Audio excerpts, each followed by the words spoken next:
Well, here we are. Here we are. Happy Black Friday, everyone, and happy post-Thanksgiving wear your stretchy pants day.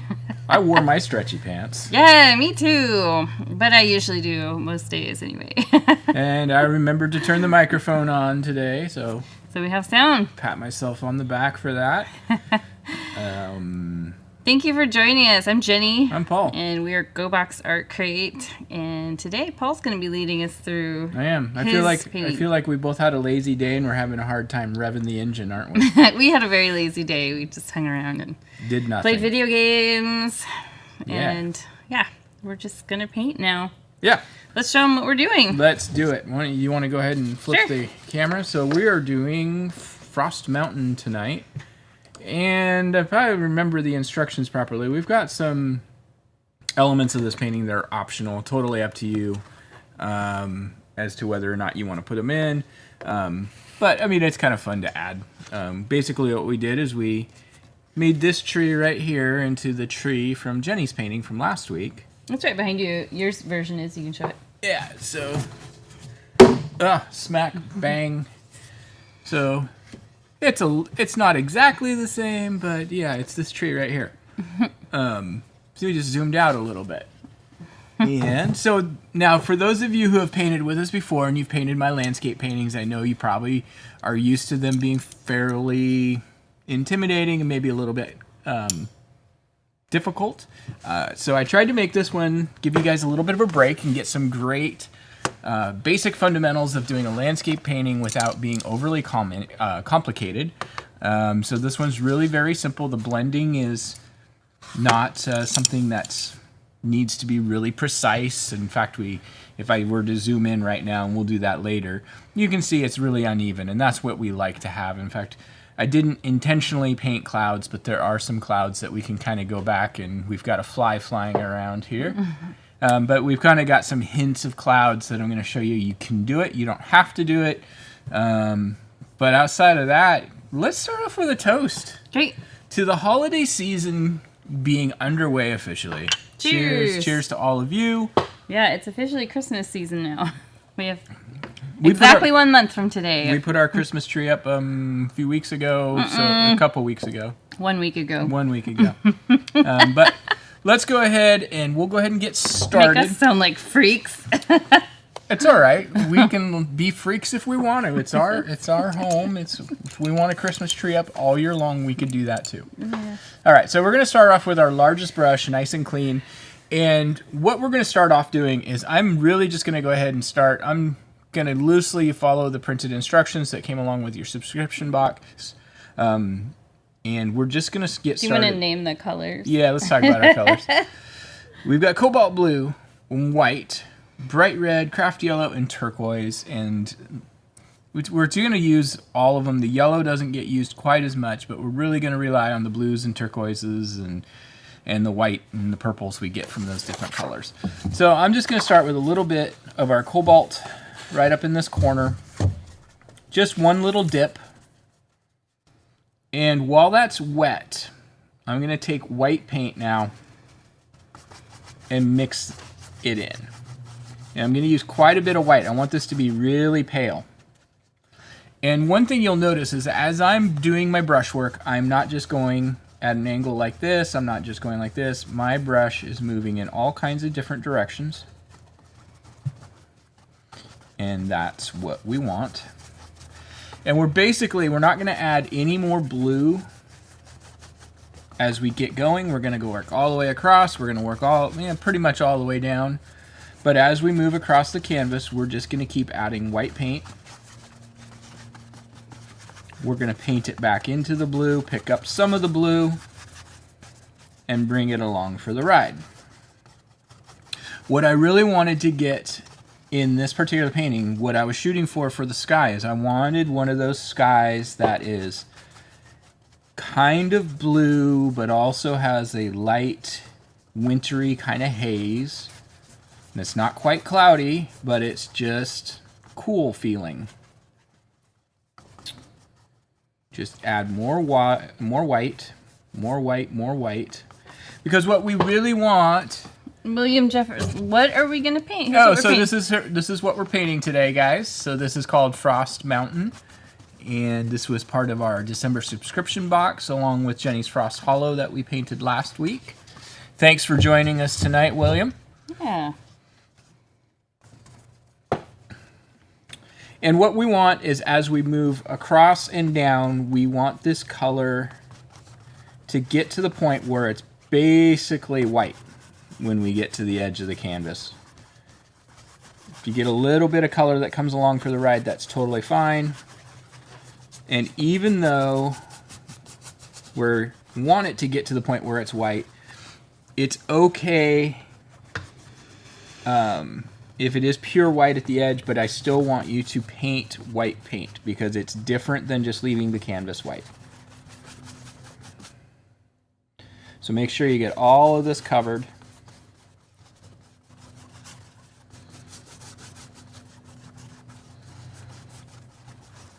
Keep the brush moving, don't sit in any one spot. Keep it moving in all kinds of different directions. We're not going for a perfect blend. The nice thing about a slightly cloudy, hazy sky is there are little bits of clouds and little bits of blue sky showing. And so we get just this uneven kind of blend. I noticed that one of my, I'm even going to add just a tiny dot of blue right there. One of my favorite artists, his name was Albert Bierstadt. And one of the things he did is he did big dramatic skies, but if you look at them, there's not a lot of contrast. It's a lot of where do the clouds end and where does the sky begin. And so that's kind of what I was trying to accomplish with this particular painting. Now, while this paint is still a little bit wet, I'm just coming down to within a couple inches of the bottom of the canvas. So I'm going to paint, always, anytime you're doing a landscape, paint a little further than you think you need to. Hi, Kim. Happy Thanksgiving to you, too. And Mark. Happy Thanksgiving. Glad to see you on here. At some point in that time, Jenny and I are planning a few changes to how we do things, and so we'll talk about it a little bit later. I just kind of want to give people a little heads up that we will be talking about it. So stick around to the end of the video.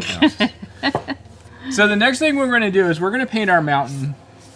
And one of the things that happens with mountains is people have a tendency of making them too skinny and tall, no contour. And I'm not going to get real detailed on how we paint the mountain. But I'm going to show you how we do it. Basically, I'm just going to take white paint, and I'm going to come down, maybe come in from the edge of the canvas about 3 inches, maybe just a little bit above the middle of the canvas, so right about here. And I'm going to paint this slope that goes from left to right. And basically what we want it to do is we only really want this to come down a couple of inches and all the way over to the edge. So it's going to start a little steeper, and it's going to kind of scoop a little bit. And I know it's hard to see. Maybe I'll zoom in on this. There we go. Just using pure white. And it's just going to kind of scoop. And if you're thinking about like a clock, for example, it's kind of going from the middle of the clock face to like 4 o'clock, 3:30, somewhere in there. And we're doing this right over the wet paint. What? Kim says, my brother and sister-in-law are visiting from New Hampshire, and Mike wants you to say hi to them. Carol, too. A big shout out to Mike and Carol. What's up? Glad to have you in the house tonight. Yeah, now we know people in New Hampshire, so don't be surprised if we come and knock on your door and say, hey, we just want to paint the scenery here, and we need a place to stay. Yeah, our plan, our big change in our subscription, how we're going to manage things, is we're actually going to do a giant road trip and just couch surf. And yeah, just go to all of our favorite everyone people. we've met on YouTube. And we're not even gonna tell you we're coming. We're just gonna show up because we have your shipping addresses. So we'll just show up and be like, We brought a bottle of wine. Let's paint. And where's your internet connection? Because I need to hook up all of this And we're gonna gear. do this live, and it'll be like that. Remember that show where Yeah. the guy would go knock on people's doors and like cook whatever they have in their pantry? Oh, yeah. Door knock dinners. We're gonna use whatever art supplies you have in your Yeah. house. So this mountain, I'm going to zoom back out a little bit. This mountain should be really soft and subtle right now. We can come back and hit it up with a little bit more white a little bit later. But we're also going to do the left-hand side of it. And for the left-hand side, I'm just going to take a little bit of white. I'm going to take a dot of blue and just the tiniest dot of red. I want this to be a very pale but cool lavender. Kim says they have plenty of room. Come to Florida too. Absolutely. Sounds good. We're there. We're world tour. All right, so I'm just mixing up a real cool lavender. It should be really close to, it should just be off from the blue, from the sky. I'm just going to kind of come down and create the ridge and same kind of similar little angle.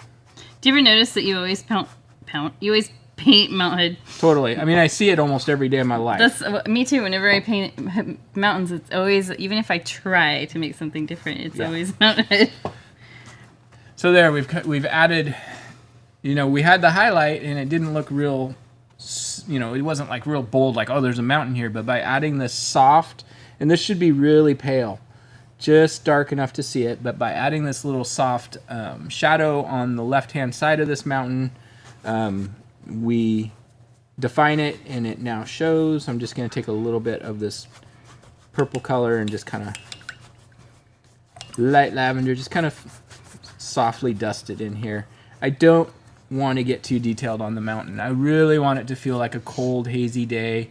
And so part of the way we do that is by not putting too much detail into things.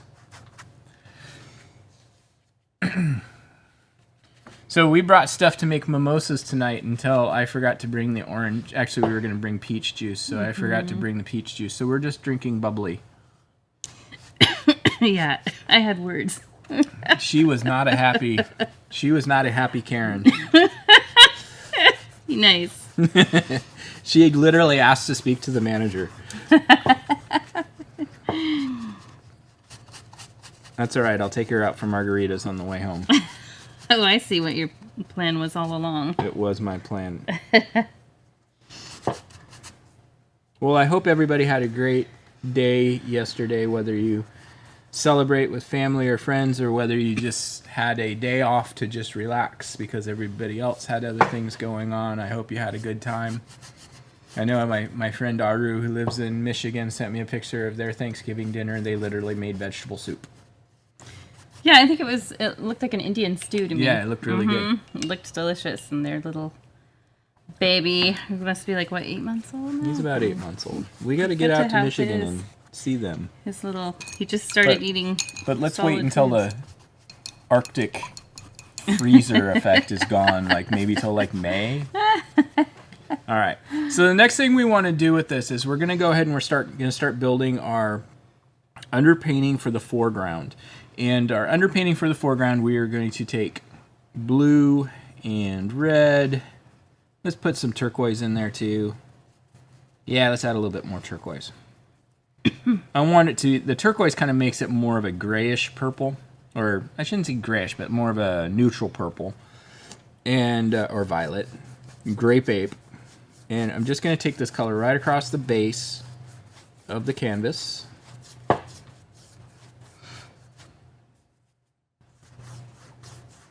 This is weird teaching with having not actually had like a full day of work and stuff today. Yeah, I was thinking, gosh, we could have live streamed this way earlier. Yeah, well, Yeah, most everyone has today off. a lot of people do, but today's also Black Friday, so Oh, true.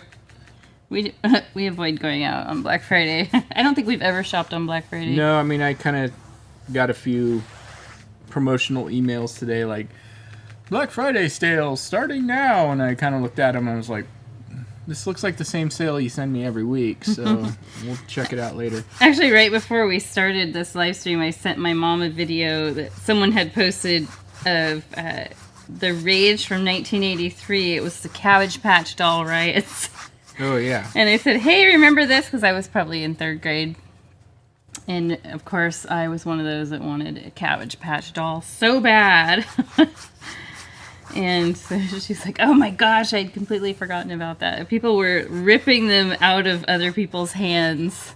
These normally very kind women were becoming violent. I think we call them Karens now.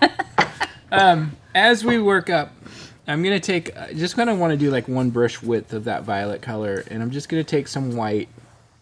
And I'm going to take my brush so that it's like kind of half on the violet, half on the canvas. And just kind of brush it back and forth, kind of brush down a little bit. And we're just going to work this color all the way up. A little bit more white. We're going to softly fluff blend that. Are we doing hair? We are. We're going to tease it right on in here. Fluffing it and teasing Feather it. No rat tails, though.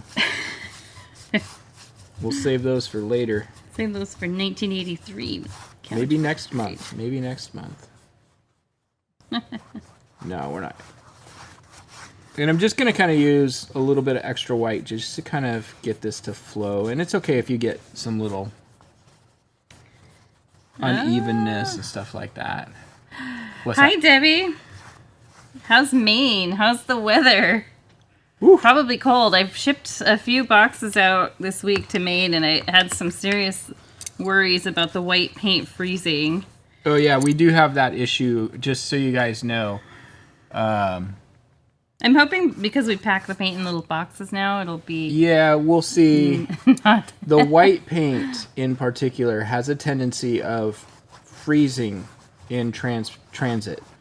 And we've tried 3 different brands, and they all do it. So They it's all do some it. component that's in, like, titanium white paint. Yeah, and it kind of, like, people get it, and it's like they basically got a solidified marshmallow in their paint bottle. And they're confused. Yeah. Hi, Marlene. New subscriber. Usually paint along at night. Wanted to say that both of you are awesome teachers and artists. Thank you so much. Oh, thank you so much. That's Yeah, very thanks for nice to joining hear. us. Yeah. Love that. And Kim and Mark are going on their Caribbean cruise on Sunday. Oh my gosh. Oh, jealous. Super jealous. Yeah. Actually, my brother-in-law and Paul's sister are going to Florida on...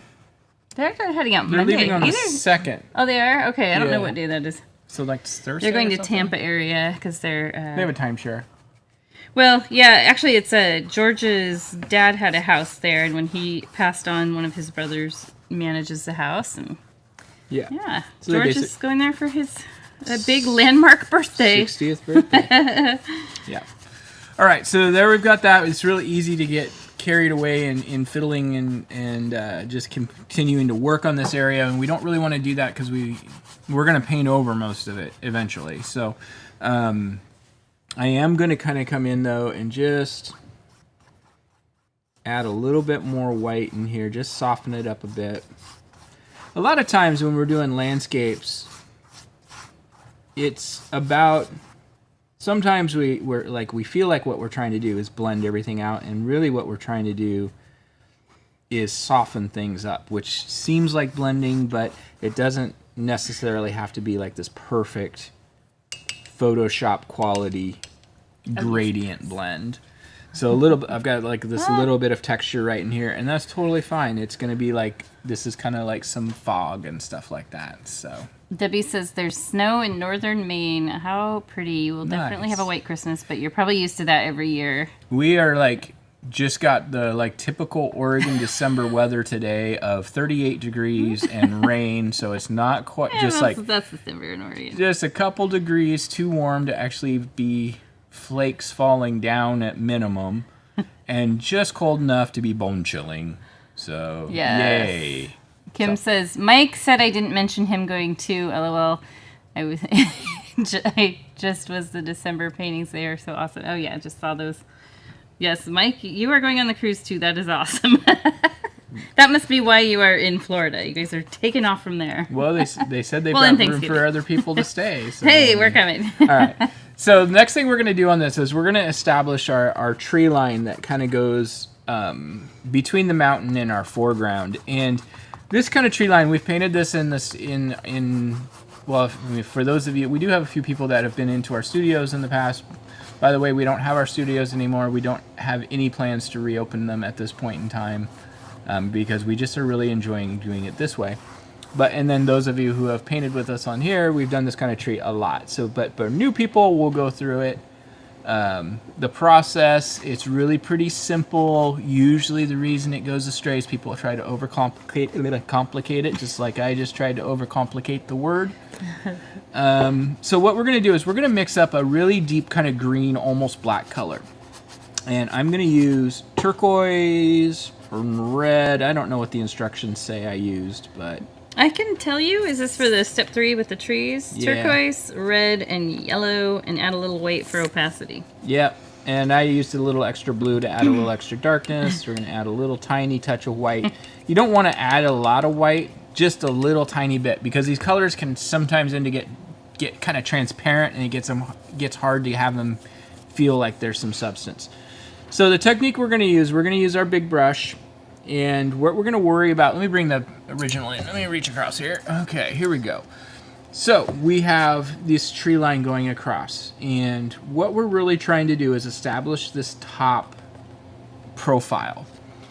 You can add the little bit of, we got stuff flying all over the place. The little bit of yellow kind of gives it a little bit of the greenish cast to it. I like to have tree lines kind of scoop and scoop back up. So I'm just going to start with the brush going like this. Let me kind of, I'll do a little bit over here. Let me go over to the other side where my hand's not quite so much in the way. But what do I kind of start doing is just kind of dabbing. I'll get over to the other side in just a second. And then, because I want to finish this part, we're just going to take the color then and just kind of fluff it down. I'll go over to this other side here so you can see it a little easier. Actually, let me zoom in. I always keep forgetting we added this zoom. Oh, you can see texture on your mountain. Yeah. You just scooch over. Scooch it on over. All right. And I just like to use the biggest brush because it kind of does a really good job of just kind of keeping that shape really easy. And it's just really a light kind of jiggle. One of the things that's really easy to get in the to have happen though is to create a repeating pattern. And so really what I try to do is not... I try to keep just enough focus on it that I can intentionally get rid of the repeating pattern, but not so much focus that I'm intentionally placing trees, if that makes sense. So it's kind of an attentive mindlessness, let's call it that. Trademark it. Attentive mindless. That was our whole day today. What was it I called? Actually, it's more unattended.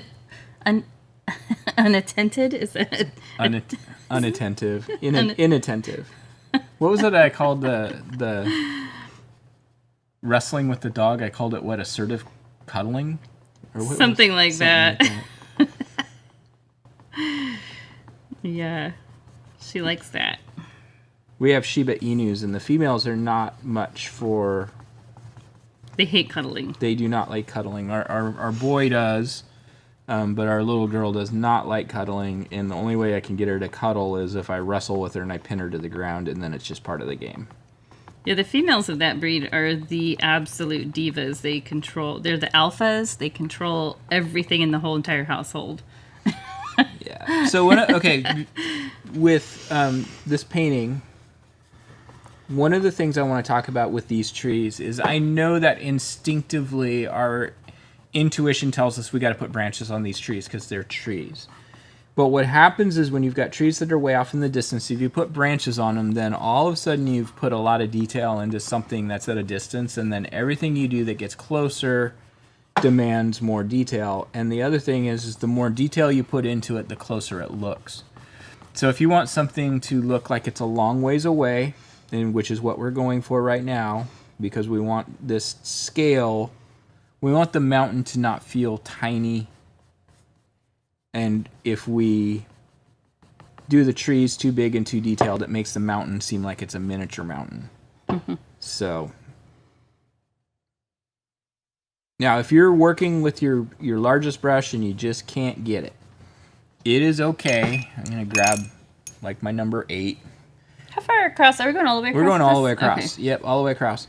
It is totally fine to take your number 8 and do the same thing. It's the same technique, just takes more work. And I'm starting to run out of paint, so I'm going to... A lot of times I'll do a combination of the two. I'll get the bulk done with the big brush and then go back and refine things. Yeah, I do that too. Or the number 4 is actually a really good one to go back and just add a, like if you've got a pattern that you've created inadvertently, using like your number 4 or your number 8 to come back and add a little extra tree or make one taller. It's a good way to do that. And I'm just mixing up a little extra paint, should be enough. And if you get a little bit of variation in your color because you're mixing, it's okay. Forests definitely have variations. Yep, maybe the sunlight's hitting it just a little different. And you can always kind of come through and add a little bit of this color elsewhere. Oh, I know I need a little bit of white in there. There we go. It sounds like it's raining pretty hard. Yeah, I have a leak in the warehouse. Oh, you do? Yeah, and they're supposed to fix it. Where's it at? Right over the bathroom. Oh, lovely. So I don't worry too much about trying to match things exactly. I always feel like if, like I've got this that's a little bit darker, I can always take this color and just kind of throw some hints in some other areas, kind of soften them up. All of this that you can do, you know, I turn my brush a little bit sideways sometimes. You can add all this kind of extra texture. And if you ever go to like an art museum and you look at like Impressionist painting or, you know, all kinds of like postmodern and stuff like that, you'll find that there's so much more going on in paintings than just I created this image. If that makes sense. Does that make sense to you? Mm-hmm. And a lot of it's really simple things. It's turning the brush and just kind of adding this little texture here and there that you don't think about. But Monet is a great example of seeing other, you know, just simple little brush strokes that maybe you don't think to add because they seem too simple. But you know, he's actually kind of a trip to look at his paintings because the simplicity of the technique, but the complexity of the visual is kind of hard to wrap your head around. Does that make sense to you? Makes sense. Okay, cool. That actually describes Monet very well. Yeah, it's just trusting the painting to look like what it's supposed to look like, basically. Yeah, and his are definitely designed to view from a further distance than some of the others. So I've just kind of gone all the way across. I'm just going to kind of smudge this color out along here. And we're going to zoom out. Zoom out. Zoom out. Come on. My remote's not working. I wonder if the batteries ran out. Do you have batteries here? I can change them. It might be hard to do. Well, that's, yeah. Let me just turn this off and on again and see if that helps. I think the batteries are out. All right, let me just zoom out real quick. Do it the old-fashioned way. Mm-hmm. There we go. All right, so the next thing we're going to do with this is I'm just going to take a little bit more of this color. You can add just a tiny bit more white to the same mix of color that you've been using. I need to zoom out just a smidge more. Excuse me. I do hear something dripping. Yeah, I put a bucket up there. Okay. You either have a ghost or something. No, it's the drip. Just adding a little tiny bit more white. Not much, just a little tiny bit. And what I'm going to do now is really quick, just kind of mimic down into the water what you see above, and it's really a quick thing. I've thought of that before, Kim. She says that like doing paint classes on a cruise ship would be really fun because they have all kinds of classes, but not painting. Whoop, there was a wave. That's what we should do, Paul. Like after our kids are like when we're empty nesters, just be like, we're gonna go work on a cruise ship for a while. We've talked about similar, like kind of setting up like in a resort town. Yeah, we did talk about that some. Oh, the places you will go. Yeah. It would be pretty fun though, like if you're on a Caribbean cruise, be like, okay, we're gonna paint this Caribbean sunset. Then Outdoor on the upper deck. we talked about it, and we were like, we could literally do like go to a resort and have only like 4 paintings, and just keep cycling through the same paintings because the audience would be changing every week. You'd go crazy though. I'd go crazy teaching the same thing over and over. And Oh over. yeah, for sure. I got tired of teaching the same thing over and over again when we had 200 paintings. True. That is true. All right, so we just kind of added this little hint of reflection. If it feels a little too dark, you can take a little tiny bit of white on your brush. I haven't even really cleaned my brush a whole lot and just kind of... We can tell. Yeah. It's overrated, people. It's overrated. Just kind of Cleaning is overrated. smudge this out a bit. I'm going to rinse my brush now, though.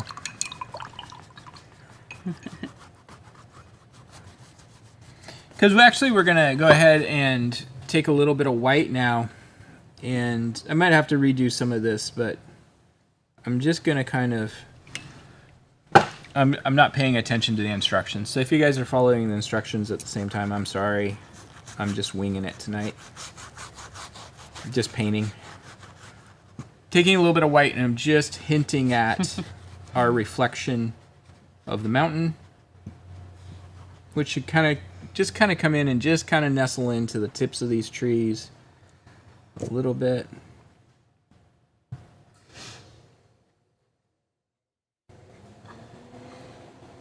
I'm pretty happy with that. Jenny, you kind of got some other color. Good. Jenny's going off trail. She's going off trail. She's going... I planned it out. I wanted to do the sky similar to what's in the background of mine.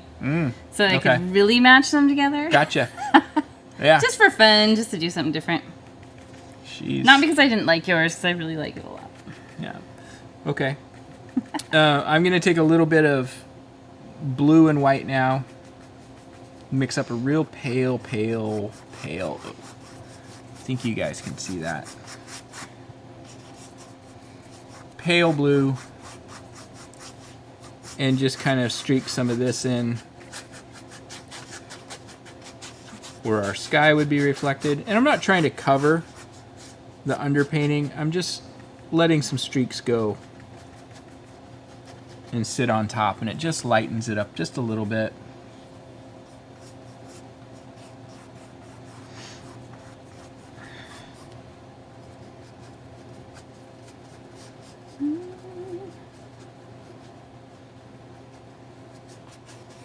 And if you lose any of your trees or anything like that, it's okay. You can kind of come back and recreate them if you want to. We don't want to get too detailed on the reflection. It's too easy to get focused on that stuff. We just want it to be simple. Let's do a little bit more of this for the mountain though.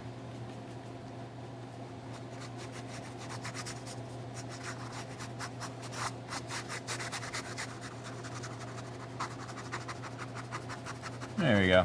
I'm happy with that. Oh, we would get bored, for sure. Oh, teaching the same painting over and over. Yeah. We would. We like this, being able to have new ones every month. Although sometimes it's like... I honestly feel a little bit bad because I feel like my painting this month and then next month's painting almost feel like the same painting, but... They're not. They just have the same mountain. They have the same mountain. Here, you can show it. No, it's got a reflection on it. The highlights on the other side. Therefore, it's different. Yeah, so this is our mountain next month, but it is kind of similar in the fact that I kept it really simple in terms of the highlight and shadow not being the focus. But that's Paul's flat earth This painting. is my, yeah. Here's my my snow globe we'll be doing next month. But anyway, it was kind of one of those things where it's like we actually hadn't done a mountain in over a year, so it was like, okay, I guess we can do 2. So I have a question on that. Yeah. The getting it very circular, was that pretty hard? No. Okay, good. What we actually do is we use our coaster No. to create the center, Oh, really? Okay. and then just paint out from that. so you kinda have something to sort of Give you a rough, yeah. Yep. That's what I did. size around. So or there, whatever. the secret's out. Oh, So, okay, so our next step is, let me just make sure, because I don't want to get too far off base from the steps. Okay, we're good. Yeah, I've been following along pretty close, actually. Next step is we're going to set up this area over here for our trees and our little bit of land, and the color we're going to use. Now, earlier when we were adding a little bit of white for opacity to this, it also lightens it a little bit. But the other thing is when we're first painting over the raw canvas, sometimes the paint doesn't stick to the canvas the way you think it will. But once you've got a coat of paint on, then it does, if that makes sense. It's kind of like even though it's pre-primed, the pre-priming is basically just to keep it from mixing into or soaking into the canvas, but that doesn't react with the paint the way you need it to. That's why I was talking about, like, hey, even though it's going to be white over here, we want to make sure we paint it with white paint, because it's going to interact with whatever we do going forward differently than if you just left the raw canvas on there. So we're going to put in our little finger of land here, and let me bring over our original. Here's our original. We've got 1, 2, 3, kind of 4 fairy trees. I don't know. They're kind of like oak trees or maple trees. They're just kind of like a generic deciduous tree.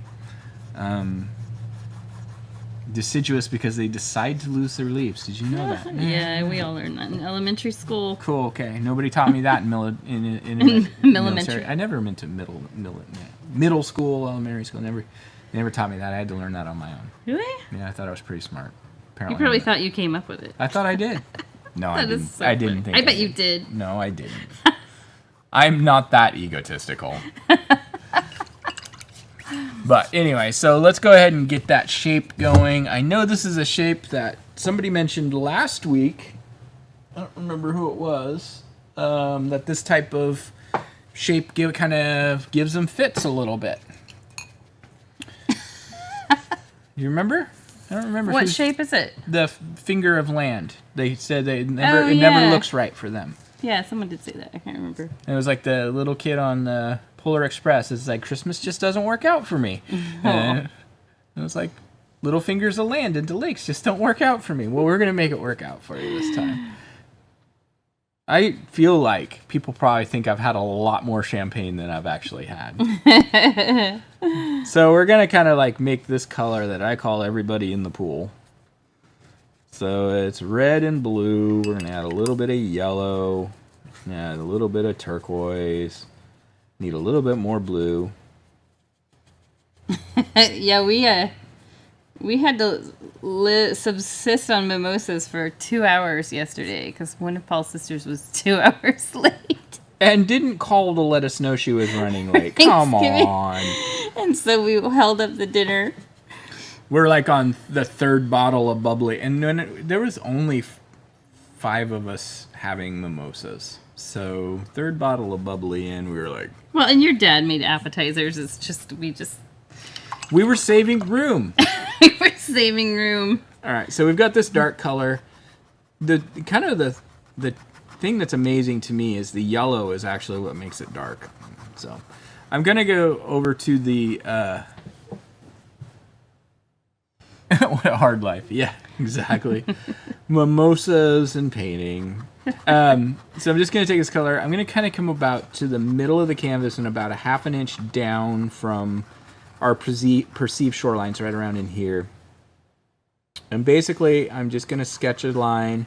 I'm going to keep my brush moving horizontally, but I can be loose with it and kind of let it kind of meander. As long as the brush is moving side to side, this will work. Now going up, a lot of times people want to draw the shapes. And I like to just kind of pat color in. And I'm just going to kind of pat across. And this is going to be kind of our basic land mass here. And then I'm going to start on the right hand side, and I'm just going to tap in some cotton ball kind of shapes.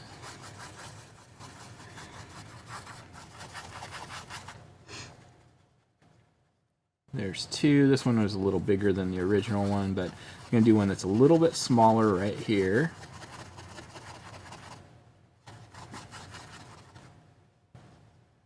They're all overlapping and just kind of disappearing into each other.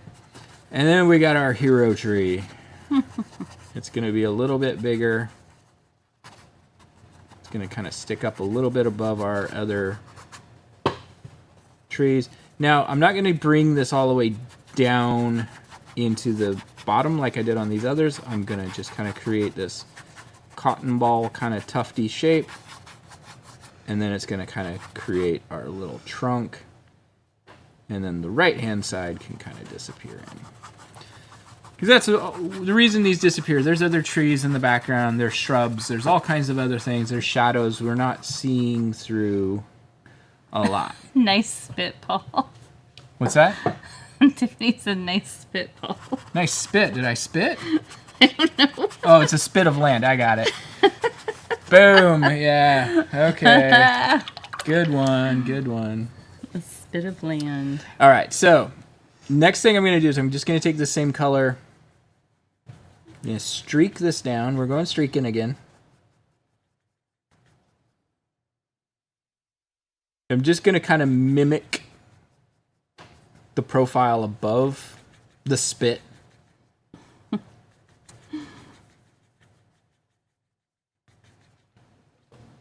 Just giving it. Let's soften this edge.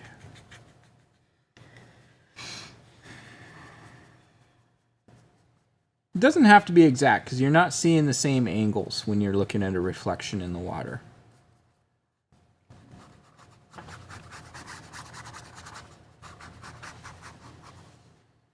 I mean, that's like, this is the hardest part of the painting's done at this point. From here on out, it's just highlights and shadows. Yeah. Lemon squeezy. So while we're gonna let this dry a bit before we change, and I'm gonna rinse my brush off, get it really nice and clean because we're gonna use pure white in our sky. And so you want this nice and clean. If you need to pause for a second and go get fresh water and a fresh paper towel, go for it. But I want to add some... Now this is optional, so you guys don't have to try this if you feel like I don't want to risk anything going astray. Just, you know, be content with where you're at. That's fine. I'm going to take some pure white, and I want to add some impression, some suggestion that there's a little extra clouds going on. Yeah, somewhere back here, there's got to be a little waterfall. Just like. Oh, you don't have to. It's behind the. It's behind. You don't have to be that. I'm trying to figure out how it works with this landscape. Where does the waterfall come from? It's behind the. It's behind the tree here. I know, but where does the water source come from? The river that's up behind the mountain. Okay, so the river must go up higher. You're asking for far too many details. Now I'm getting. Don't tell me I don't overthink. So we're just taking this white, and we're just adding. Oh, I can't zoom in. I wish we had batteries in that other thing. I think I left it on once, and it just went through the batteries.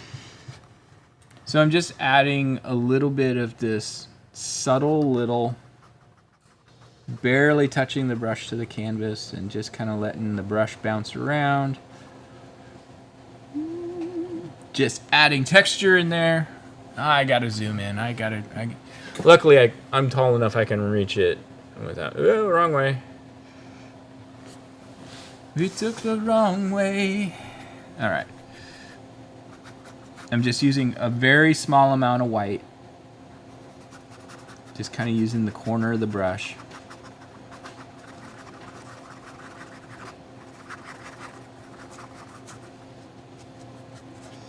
And you can see there's not a lot of technique going into this. This is just letting the brush kind of find its way. And now I'm just going to zoom in. If you want to come back and kind of enhance your mountain, you can.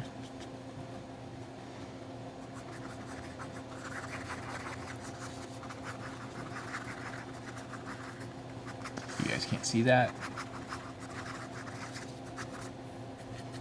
But I want you to think about like these things that we're doing right now. We're just basically setting white on top of everything else. So we're not brushing it in, we're just kind of letting it sit.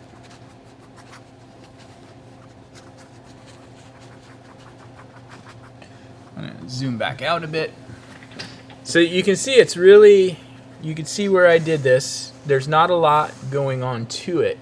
But when I zoom back out, Zumba, it adds just a little bit of texture. So if you had some trouble getting your blend, or you felt like your blend wasn't good enough, we break it up by adding this little bit of texture here and there. You can do a little bit more up here if you want to. I got like kind of a little dark spot there.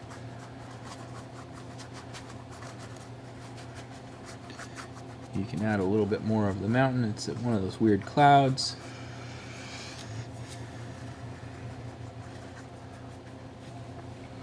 So this is a really, I think maybe a really good, we'll call it a low-tech way of doing a kind of a cloudy sky without having to really build clouds that look right.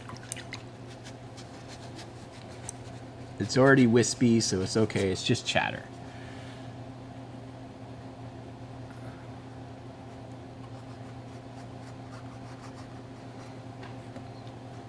Oh, she learned the spit of land from us. Okay. You know, you're the only one person I think who I've ever heard call it that. Well, do you remember when we went up to Whidbey Island and there was a little road that we could go down to watch? Fox Spit Road. It was Fox Spit We laughed Road. so hard. And it's because it was on a little spit of land. So our daughter was obsessed with foxes at that time and had been since she was 2, and she was probably about 8 then. Yeah. And so, no, not like, quite. She was older. She was probably Okay. 10. But having it called Fox Spit Road was like the family joke. Top me off, Okay. please. All right, we're going to go ahead and shift now to our number 8 brush. And what we're going to start doing is we're going to start adding some color into our tree canopy. Thank you so much. And we're just going to start with just pure red. And basically, I like to start at the tops of the trees. And I think about working around the edges. And as I work towards the middle, I let a little bit more of the purple show, let less of the red paint come to play. And it doesn't take a lot of paint.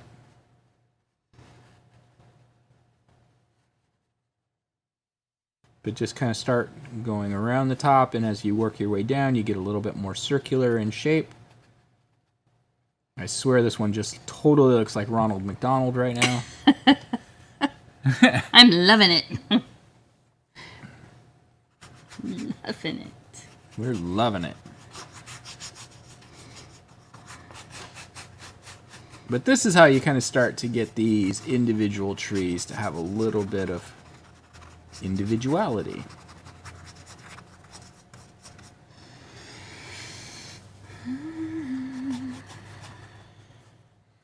You can kind of just smudge this out a little bit in the middle. We don't want to get too carried away with bringing this color down into the lower part, though. What? I'm just thinking about the Ronald McDonald, because you're right, it's like a big red poofy clown wig.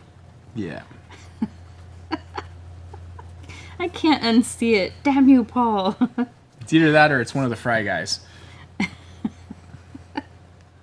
It's grimace colored. Mm-hmm. All right, so since we put the red up here, we need to put a little bit of it down here in the water.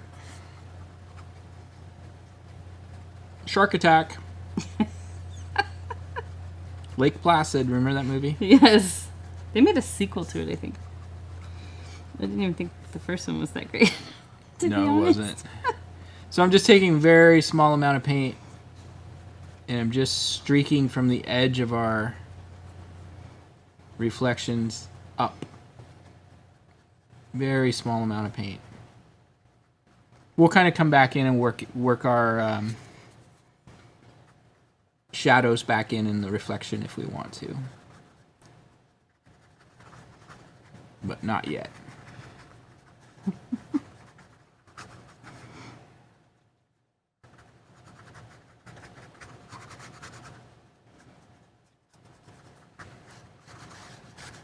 Give it a little soft little wiggle to the side.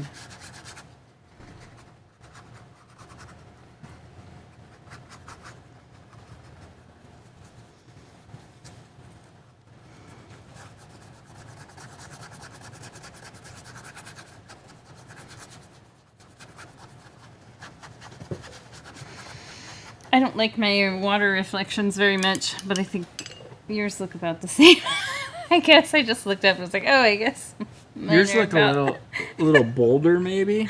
I guess mine are about like how they need to be. Yeah. Well, we'll come back in and we'll do some. We're gonna add more to the reflections, and then we're gonna add some water surface back in, so that'll kind of help. While this is still wet, I'm just gonna wipe my brush off. I'm gonna take a little bit of yellow, and I'm gonna mix maybe maybe 2 parts yellow, 1 part red, just to make kind of a little bit of an orange. And if your red paint on the canvas is still wet, you can kind of get away with just doing straight yellow. So I mixed up the color, but my paint's still wet. So just take pure yellow if your paint's still wet. If your paint is not wet, mix up a little orange. I'm just gonna dab this color in. Doing the same basic technique we did, where we're starting more at the top, working down. We're just not going to work down quite as far with this lighter color. And right now we're just kind of getting this nice kind of blazy orange kind of color. I'm being more choppy so that it's leaving more gaps where we're seeing the colors underneath. This one we're not going to do quite as much because it's a little bit more behind. This one we'll do a little bit more.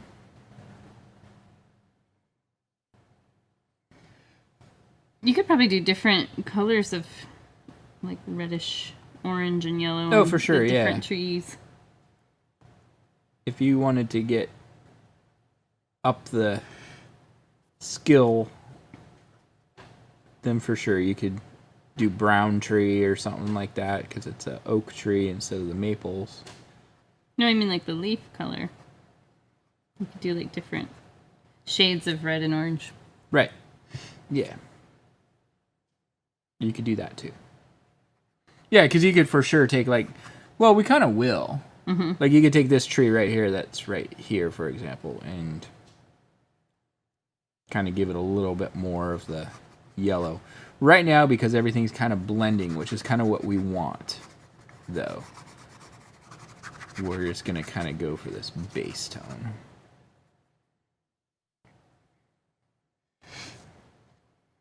Because what we'll do is we'll let that dry a little bit. You can see just that little bit of yellow added to there just makes it so much more warm and inviting. While I'm at it, I'm just going to throw a little bit into our water. So everything we do up here, we need to do down here.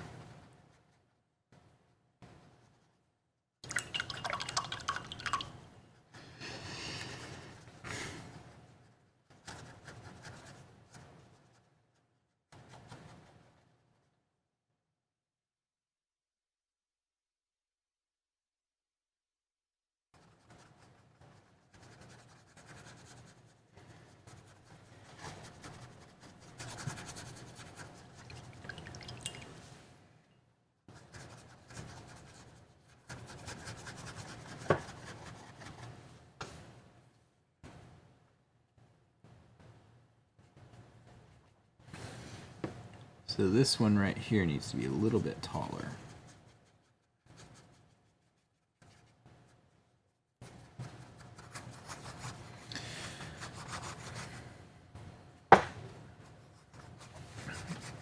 We're going to come in towards the end of the painting. We're going to go pretty heavy into this for, putting more of the surface onto the water. I like to get the reflections and stuff in there first because the surface tension and stuff like that, the shimmer and stuff will actually disturb the reflection. So we got to put the reflection in first, and then we'll disturb the reflection, if that makes sense. Yeah, makes sense. And mine needs to be disturbed. All right. So I'm going to go ahead and put that brush aside. We're going to switch now to our number 4. For those of you who have your own supplies, this is your number 4 here. About a quarter inch About wide. a quarter flat. inch wide. It's a flat brush. And what we're going to do next is we're going to start putting in little hints of some grass at the base of these trees, thinking about the fact that we're going to have lights in these trees because there's going to be casting a little bit of light. And so what I'm going to do is I'm going to mix together a little bit of yellow, a little bit of our turquoise, more turquoise than yellow, and I'm just going to very lightly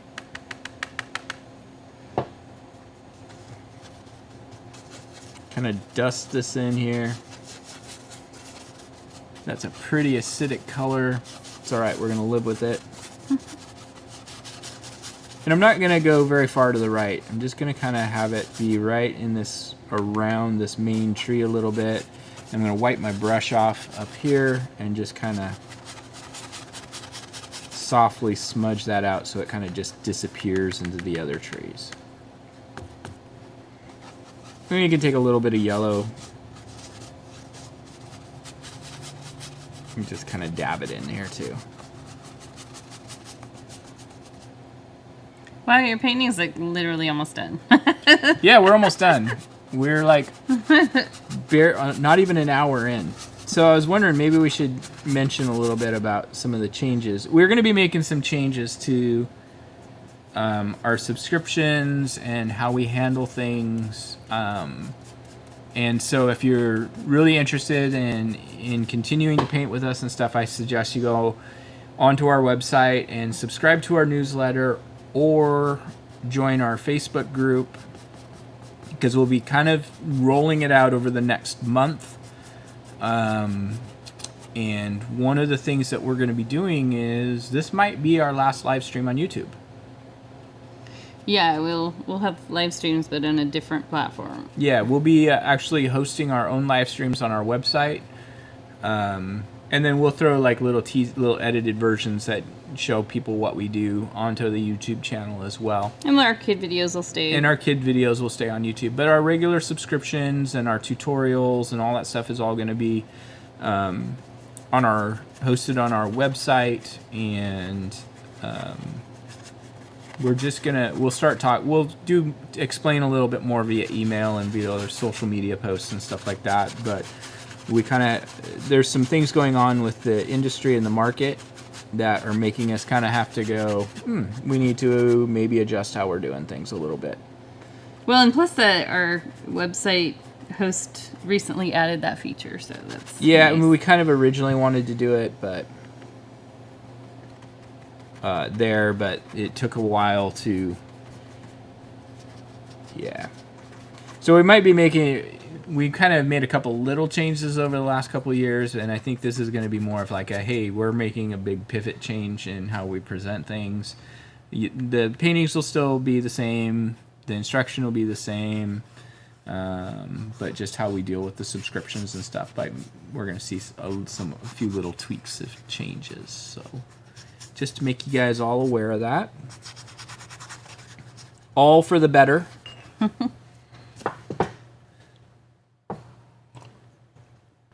Okay, so I missed out on the green grass. What colors? It's just turquoise and yellow. Yeah. Yeah, just I've turquoise already and yellow. got that mixed. Hey. Yeah, and I'm just going to give my brush a quick little rinse.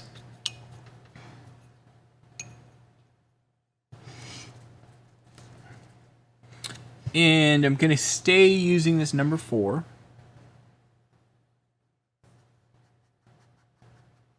And now I'm just going to, ooh, got some really bright yellow. Maybe too much. You know, this is discretionary, so if you guys want to have really bright yellow trees, go for it. There's nothing wrong with that.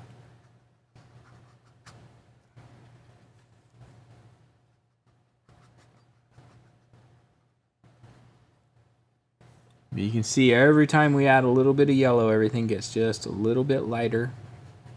You see a little bit more texture and contrast.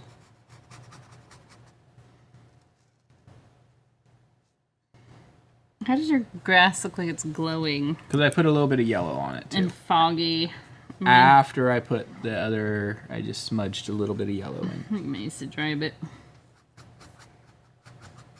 This is a good chance, like Jenny was talking about, maybe having one of your trees be a slightly different shade. This is a good opportunity to do that.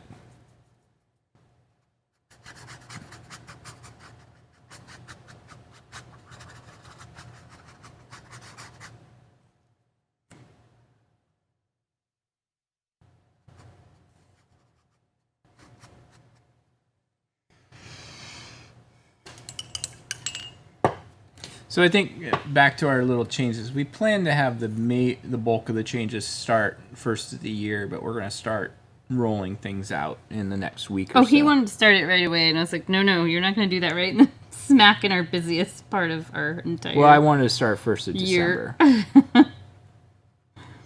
Yeah. I had to be the voice of reason.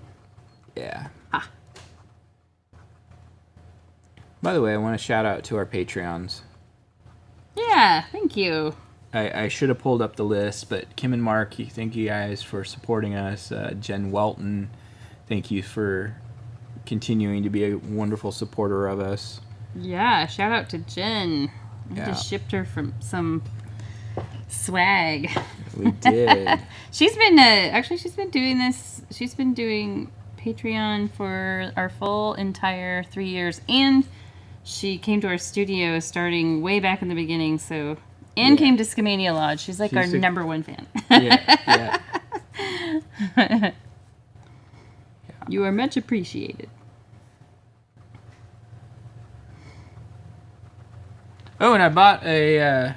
We're gonna be able to expand some of the projects, the little wood cutouts, like the Santa and the Snowman. snowman, and that hat and things like I that. didn't do that. It was too complicated. Oh, you didn't do that. Okay. Maybe next year. We're gonna start making those little cutouts ourselves. So we're gonna be like Yep. How about what is it called? A CNC? it's a CNC router. Yeah.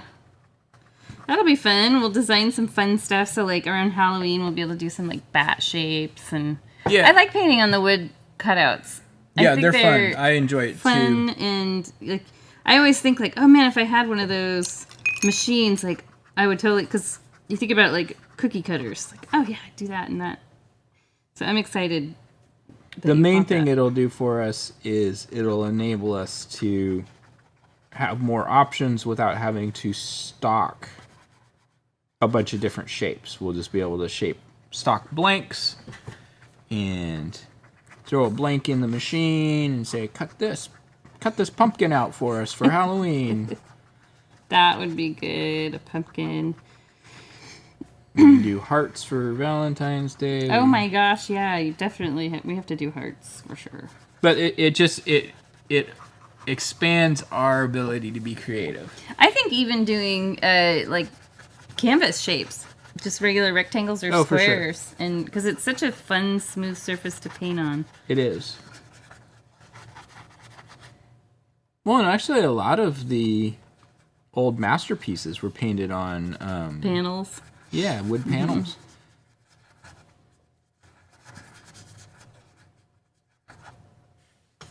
Yeah, we see that when we watch those art restoration videos. Yeah. I think that would be such a cool job, but my gosh, you'd have to be so terrified to even breathe. Masonite is a wonderful surface to paint on. You did a bunch of paintings on those at one point in time. Yeah, big ones. Well, you can get a sheet of, well, I don't know, I haven't checked the price on Masonite yet in a while, but you used to be able to get a sheet of Masonite pretty cheap compared to canvas. And it's got no texture to it. It's perfectly smooth. Yeah, a lot of artists prefer to paint on that because it's like it's already been gessoed Yeah. and sometimes the texture on the canvas can be a little annoying to deal with. For sure. The tooth can be intense. The tooth of the canvas. Well, and a lot of artists, they will actually they'll do a tinted gesso and slather it on 2 or 3 or 4 coats and then use sandpaper and sand it so it's really nice and smooth. And then there's also those, what is it, the clay panels? Clayboard. Which is basically piece of wood that then has multiple layers of really thin, smooth clay that's been attached to it. And that's actually a really cool surface. Jenny's done a couple working on that. Those are really expensive. Yeah, the sizes I used were like non-expensive, but if you got up to like you're doing larger pictures, my gosh, your $300 or $400. Yeah, $300 or $400 into like an 18 by 24. I don't remember what, but yeah, it was like, whoa, that goes up rapidly. Yeah, I want to say they're somewhere in the neighborhood of around 10 to 15 times the cost of regular canvas. Cool facts though. Yeah, and they're the kind of thing that if you're really into it, you can do it yourself, and it's not as bad. But buying it from the store, process. I watched a YouTube video. Yeah, it's actually not that difficult. It's just time consuming. I mean, there's a lot of people that make their own paints too. So I mean, all right. Next thing we're gonna do real quick is we're going to start. I want to enhance our darkness in the water from this area. So I'm going to mix up our really dark, let's just do dark blue, cobalt blue, red. So when you're mixing this, I want you to look at it and say, okay, does this feel like it's more blue or red? Use your own eyes. I want it to be just a little bit on the bluish side of violet versus on the reddish side. Add just a little bit of yellow. And I'm just going to kind of add an extra little dark little smudgy into here. And mostly I wanted this darker color so that I can take it now and get a little bit back in along this edge of the water.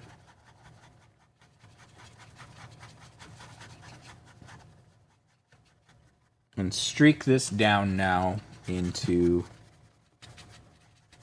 our highlights in the water.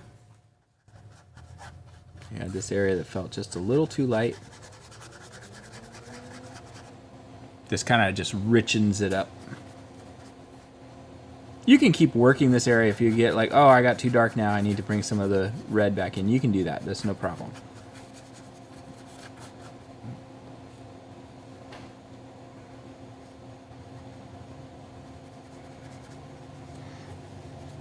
But it's really easy to overwork an area too. Like I just kind of overworked this little spot right here.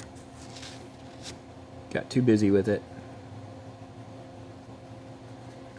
But the nice thing is if you're working on it at home, which you all are, you can come back tomorrow and make little adjustments.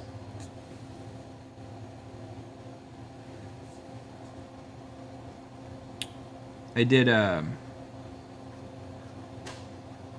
one of our recent trips down to the beach. I got home and I did an oil painting, and I think I shared it on the Facebook group. And that was kind of, it was just a little 10 by 10 canvas, and I think I kind of went back and reworked it for a couple weeks. Just kind of like did a little bit here, a little bit there. Oil paintings are a little different in that you kind of have to let them dry before you can make big adjustments. Yeah, that is true. And so if you struggle with patience and working with acrylics, I would probably recommend you stay away from oils. But if you feel like you've got a lot of patience to sit and wait instead of painting aside and come back to it later and work on it later, then I definitely recommend oils. Maybe we should do some oils. It'd be fun. Some of the changes that we're going to be making with how we do things will enable us to be a little, it'll kind of free us up to be a little bit more capable of doing other mediums and things like that, and presenting you guys with opportunities to give those a try. So if that makes sense. I feel like I'm using that phrase a million times tonight. Yeah, you're just like a broken record. Broken record, like Max Headroom. If that makes sense, makes sense. All right, so a lot of you could like take this painting at this point, and you could fast forward through the next steps, because what we're going to do next is we're going to go ahead and add our fairy door or window, I should say. I don't know. Maybe I should try to recreate what I had on the original. Go for it. Or on Jenny. So let's bring this in real quick. So I've got 3 windows plus a door. Oh my. So let's see if I can. I'm just going to set this right here. I'm going to bring this in. I'm going to see if I can kind of suggest that on here. If you want to put a waterfall in, we can do that too. We'll kind of do that at the end. And it's just going to be like, I think even on my instructions, I had a lot of steps that I marked as optional. So, but we can put a little waterfall in right here. I'll show you how to do that in a bit. So let's start off. I'm just going to take my smallest brush, and I'm not worried too much about details on these windows and doors. So in my original one, I've kind of got like a yellow door or window right here. And I got one right above it. There. And another one there. So there's our windows. Now I also had, I'm going to switch to my number 4 real quick. I also had a little bit of grass. You can see right in kind of the base of here. So I'm just going to go ahead and just throw a little hint there.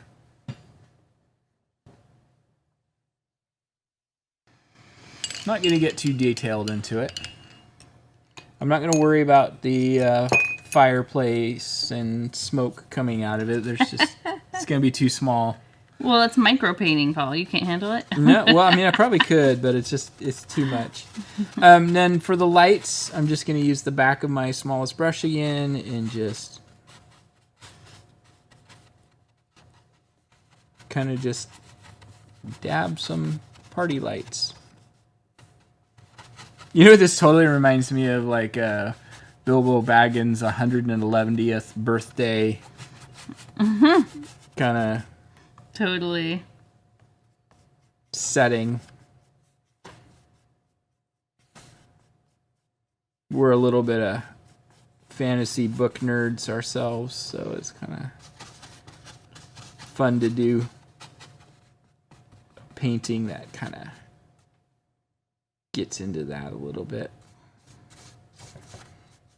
Now you can take a little bit of yellow too with your smallest brush, and you can be like, oh, there's some light shining on some of these trees here, so let's add some little highlights. You don't want to get too carried away. It should be real soft and subtle.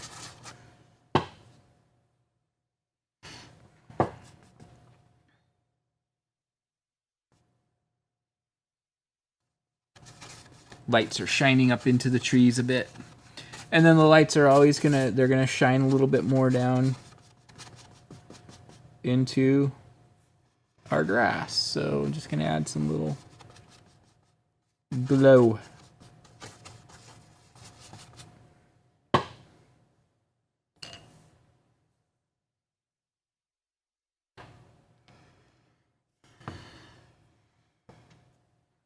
That's really small little work. It's just taking just a little bit of pure yellow and just adding some yellow highlights into our grass.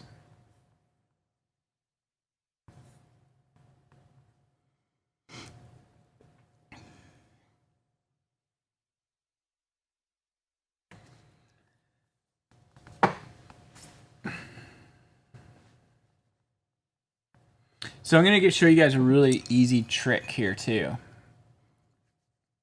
So I'm going to take my biggest brush. I'm going to get it clean. I'm going to get it really dry. I want it completely dry.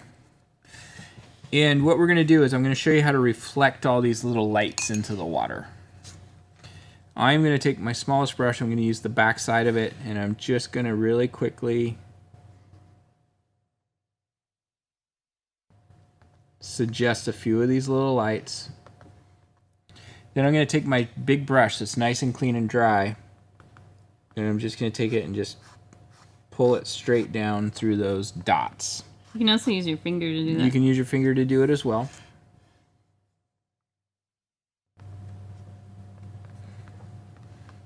You can come back and do it again.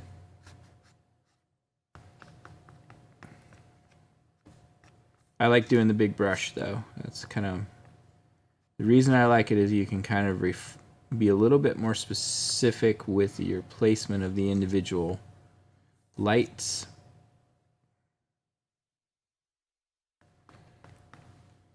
That's a really good right there. And then you can just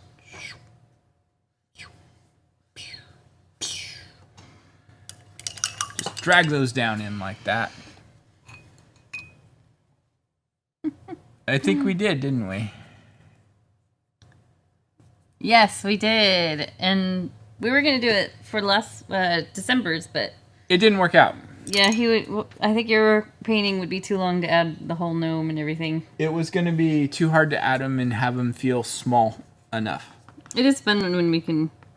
What was another one that we combined? Was there any others that we did? Yeah, the lion sleeps tonight. Yeah, we've done a few. The swans. Mm-hmm. Yeah. Yeah. Every once in a while we collab. Mm-hmm. We've talked about trying to do that a little bit more often. Mm-hmm. And again, we did that. The intention was there for December, but it just didn't work out. Mm-hmm. So anyway, so I like doing those little bits of light there. Now what I want to do is we've kind of got this, we're pretty much done with all the details. Like this is our little party area. It's happy. Again, if you added that, great. If you chose not to, that's fine too.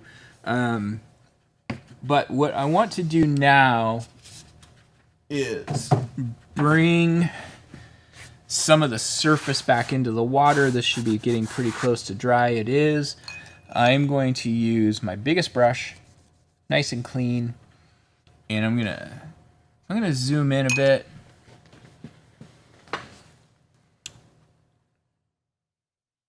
Oops, wrong way. All right. So so you guys can really see what's going on down in here. And I think this is probably one of the things that when people are painting landscapes, how to treat water is probably one of the hardest things I think to understand. Mm-hmm. Because it's kind of like... I always think that like the hardest things to paint are things that are in motion and things that are illuminated, right? Yeah. So water's constantly in motion, just like clouds. That's why clouds are so hard. They're constantly in motion. So how do you paint that? Well, that's the way, like to me, the best way to do it is to keep your hand in constant motion like the way the water moves. So I try to think like, okay, water kind of moves. I'll move my hand in here. It moves like this, so I'm going to paint like that. So I'm going to take a little bit of white.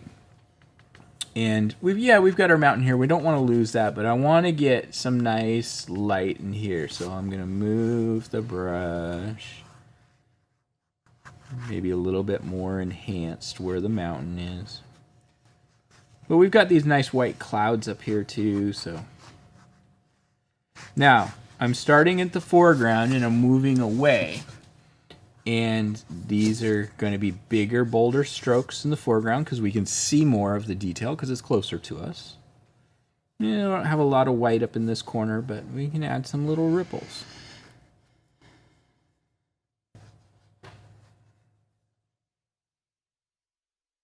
Be pretty bold with this. Now, as I work my way up the canvas, what I want to do is use a little less paint on my brush, push down a little less hard.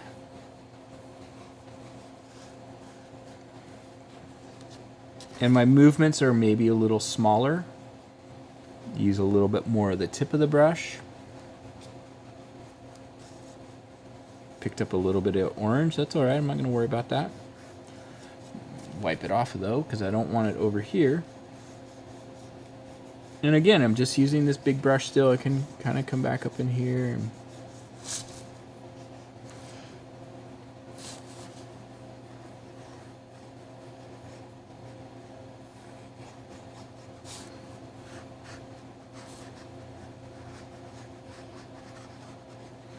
And I'm not going to do a lot more than that because it gets really too busy in a hurry.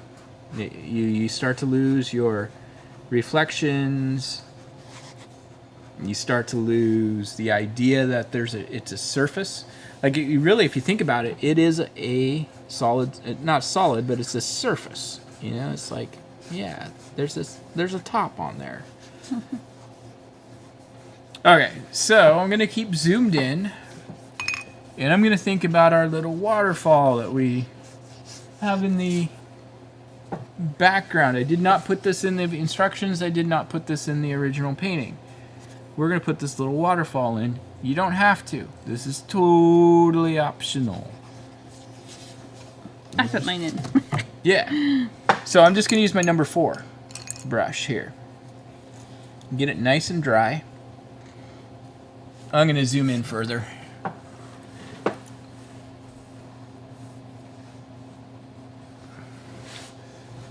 I'm going to put it in like right here. We're maybe not seeing the scene from the exact same angle as the original painting, so that's okay. Where are you putting it in? Just like right here. So I'm just going to take my number 4 and give it a little flick. I'm going to use my smallest brush now. This mine had a secondary little waterfall.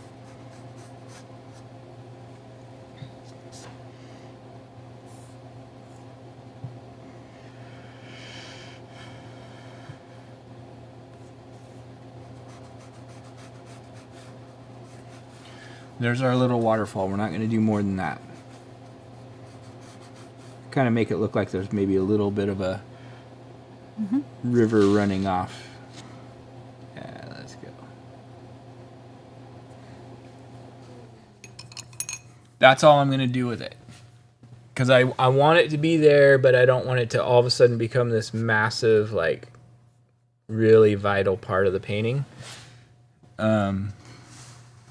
But I did want to include it. That's it. We're done. Woo. We are done in an hour and 23 minutes. So that's pretty good. Pretty good. Feel free to, work on this painting as much as you want. That's the nice thing about doing this the way we do it versus when we had our studios and we had to get people home in a reasonable hour and things like that is, we had to be done in 2 hours so that we had time to clean up and people had time to finish up and get out. And, a lot of paintings just kind of toss ourselves under the bus, but a lot of paintings oftentimes just felt unresolved.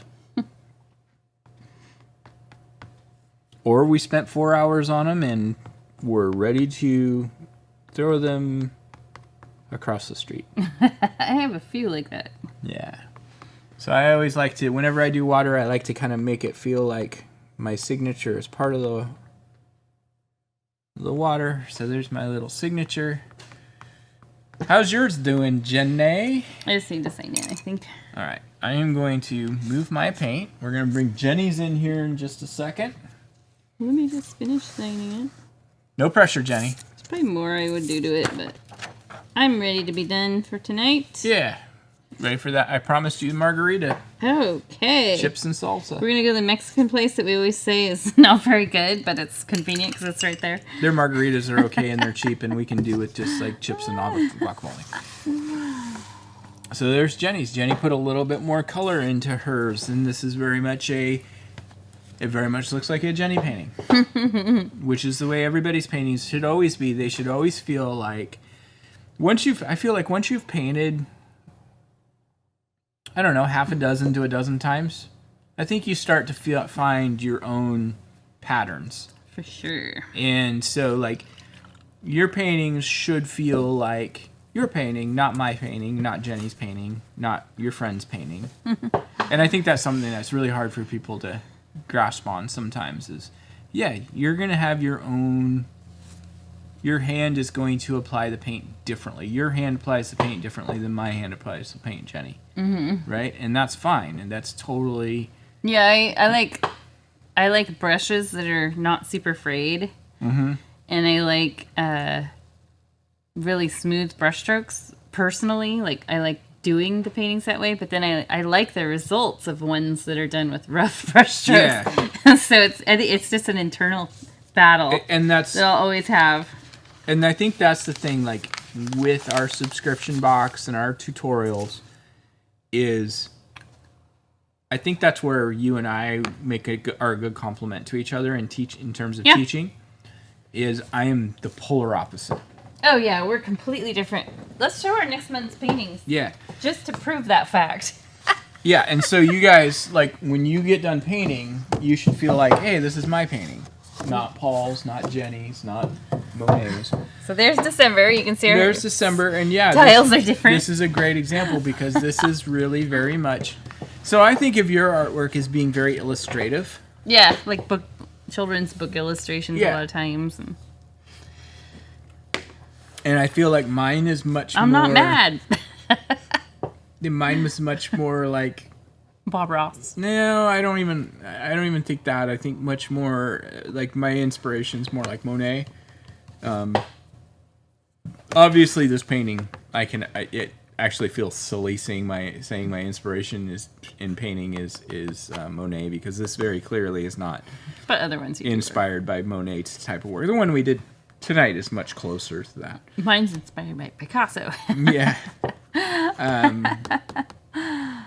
Oh, I love snow globes too. And my big thing right now, I'm into our water lanterns, and they're kind of like a snow globe that's battery operated and has a light inside, and it has glitter and a little fan, so the glitter continually rotates, and you've got like Santa inside, and you've got all this glitter and snow falling. Well, in this painting, there's a style of artwork, and I'll have to look up, I'll look it up for when we teach it, but there's a style of artwork that I really like that is, I always call it like torn paper artwork. Yeah. Where it's not really necessarily torn paper. There's actually a term for it. I need to look it up. And I've done some of it in like Adobe Illustrator and stuff like that, where it feels like, what is it? The series of unfortunate events, the beginning part where it feels like everything is its own layer. Mm-hmm. Like everything that's in the image is its own layer. That's a piece of cut paper or a light, and it almost looks like shadow boxy and stuff like that. And while this painting is not 100% that way, one of the things that's really common in that style of artwork is like a floating island, like an island that's floating in the sky. Mm-hmm. And so, to me, like that's kind of what I did here, where this is like, instead of doing like a snow globe base, this is actually like it's a you remember the old movie The Little Prince, or and he lived on the little planet by himself, just floating in space. That was kind of where I was inspired here. I was like, okay, this is the Little Prince's little globe he lives in, and Jenny's going to tease me about being flat Earth, because in some ways this is very much It just looks like some illustrations I've seen people do of Yeah. flat Earth with like the flat bottom Yeah. and the dome and the water dropping out of the Yeah. side. Now, to be clear, I do not believe that. But I think it makes for very good, fun artwork. So. Okay. Which one We're do I doing push away here? with Patreon. No, we'll still have Patreon. Yeah. Yeah. We will. We'll get into it. Maybe we'll even do like a live stream Q&A about it. Mm-hmm. Just like a real quick, like maybe 15, 20-minute one next month to just kind of explain what's going on. There's some things going on in the industry with as far as us getting supplies that are changing, and that's kind of making us evaluate our business model a little bit. No, you think that's fair to say? Mm-hmm. Yeah. So what we want to do is take these little shifts in availability of the art supplies and say, okay, rather than feeling like this is a negative thing, let's see how we can take advantage of this and bring more opportunity to people rather than less. You sound like a network marketing person. I can't help it. I am a business person who paints. Okay, where do I push here? All right. What do you? Yeah, that's the one. And we're back. So, yeah. So, Jenny's the creative director. I'm the logistics director. So I have to look at. We always have to look at these things. So I always think like if you're not moving forward, you're moving backwards. Yeah. And For sure. So we have to look at a lot of what we've done with GoBox since we started it in 2019 has been the echo effect of what we did in the studio. And as we're moving along, there's some things that need to change. Yeah. Simple. Simple. It's not. It's You're not making simple. it sound like it's a lot. You're making it sound like it's a lot more involved than it is. It's not. Yeah, it's actually very simple. Yeah. So, and you guys will see that when we do our discussion about it, and we'll do a live stream. Maybe we'll even do the live stream via Facebook, the group. Yeah, that would be good. That would be really good. Because we can do it. We can do it either way. And we'll have a good Q&A and explain all of the details. I'm making it sound more complicated than it is, but it is a fairly significant shift in how we operate business. Indeed. And it's all good stuff. It is good. Like, it's really easy to be like, oh yeah, this is all like, it's easy to sound like it's doom and gloom. It's not doom and gloom. It's actually going to open things up. Well, so our next live stream for the gnome and the snow globe are going to take place. They're going to be like a Friday and Saturday, back to back, like we did in October. Yeah. So And it's just so that people have time to hang their, if they want to hang any of these as Christmas decor. Right. Then you've got time to hang it for a lot of the month without, being like, I think- the last Christmas painting is like the day before Christmas Eve. Yeah, and that especially like since the December paintings off, I'm pivoting out of frame. Since the December paintings are so, very much like, okay, this is something you bring out and you hang up on your wall every year for Christmas. We thought it's more important to get them done in time. Yeah, so I think I want to say it's around December 15th, 16th. We'll keep you guys posted via email. Yep. If you haven't joined our Facebook group page, please do so. That's a great supportive page where you can see other people's artwork and their versions of the paintings. We try to post our versions every time we do the live stream so you can see. I said earlier that this would probably be our live stream. Let's go ahead and do our live streams in December on YouTube. Yeah, I figured we would. And then we'll change the platform for the first with the big rollout of the changes. So that'll give us an opportunity to get people more in the flow. Yeah. So, okay, are we done? I got nothing else to talk about. Yeah, I hope you guys get all of your holiday rush stuff done. Kim. Wait, hold on. I do have one thing. Okay. So, when I'm talking about the changes, and it sounds a little bit doom and gloom, it's not so much that it's doom and gloom, but I do know that it's on people don't love changes. Mm-hmm. So when I talk about it, like, I try to make it, I sound like it's more complicated than it is. It's more that I understand that people don't love changes, and it's always confusing, especially when we've got a few hundred people that are going to have to change with us. Mm-hmm. So my demeanor about it maybe sounds negative. It's not at all. But I also I was wondering why. yeah, I just The way you worded it was weird. I also recognize that it's like it's gonna, like, everybody's gonna have to recognize, that it's gonna be a little bit of a change, and I get that. I deal with it with people with my other business too. It's like I change like how things are available on the website versus just calling in, and some of them are very uncomfortable with that at first. So anyway, so that and I know we've made a lot of little changes. Yeah, it's no big deal at all. It's not a big. He's making it sound like a big deal. It's not. I do, because I'm the one who has to make the logistics of it all work. Well, Kim For the customers, and family, it won't be. Yeah. I hope you guys have a wonderful Caribbean cruise. Yeah.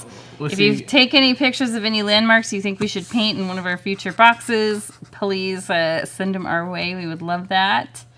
And hope the rest of you have a great beginning of the holiday season. Join our Facebook group, and if you guys have anything you want to see us paint, throw it in there on the Facebook group. We run out of ideas, especially once the holidays are over.